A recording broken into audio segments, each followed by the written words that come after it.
Imagine this. You have a friend who's sick, really sick. What started as a slow developing disease, where some days they seem totally normal and happy, is recently getting worse. She's showing more symptoms, slowing down, and sometimes even lashing out in violent attacks that feel seemingly out of nowhere. You love your friend, but you feel powerless. Until, what if it turned out you had the remedy to save her all along, but it would mean making a few sacrifices so that she could live? Would you do it? I wager you would in a heartbeat. Well, our planet is suffering. Mother Earth is holding on, but she's fighting back with violent flares of pandemics crippling our current way of life.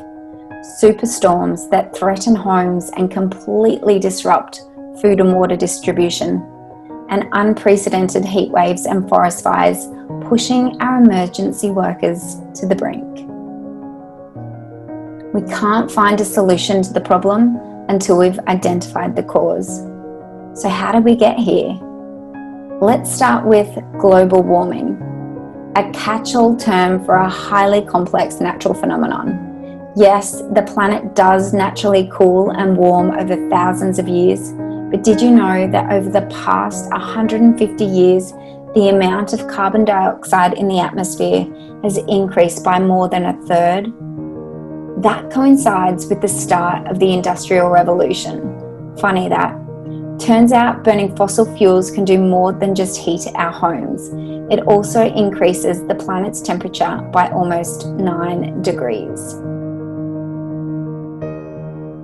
That might not sound like much, but it means a lot to the ice sheets in Greenland and Antarctica, which, if they continue to melt at current rates, will raise global sea levels by 0.5 meter by 2100. Goodbye, Lower Manhattan.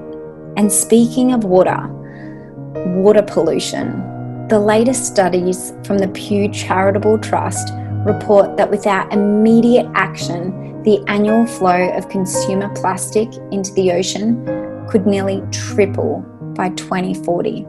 That's the equivalent of 50 kilos of plastic on the beach of every meter of coastline worldwide. That's not the worst news. As well as impacting over 100 million types of sea life each year, tiny pieces of microplastic are ingested by fish, which are in turn consumed by humans. It's a vicious cycle that has a direct impact on the health of our population and has the potential to cause a major increase in the cases of cancer in the general population.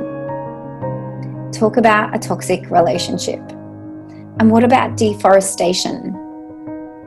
Forests cover over 30% of the Earth's surface, or at least they did. The World Bank estimates that we've lost approximately 3.9 million square miles of vital forests over the last 100 years. To put that into perspective, that's roughly the size of Africa. Turns out losing a continent's worth of forests has major impacts on increasing the levels of greenhouse gases in the atmosphere. More gases equals higher temperatures, which equals less rain, meaning fewer crops and potential human starvation. Almost feels like the planet is trying to tell us something. And now we've got 5G. Anyone questioning the effects of cell phone tower radiation has always been considered a bit of a fearmonger, but more than 240 scientists have published peer-reviewed research stating the negative effects of human-induced electromagnetic fields on living organisms of all levels, such as animals that navigate the Earth's natural magnetic fields, such as bees.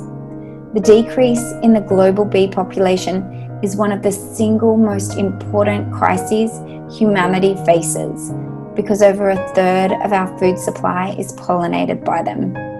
Put simply, if the bees go, we go. And to think, it all started from a single occupation.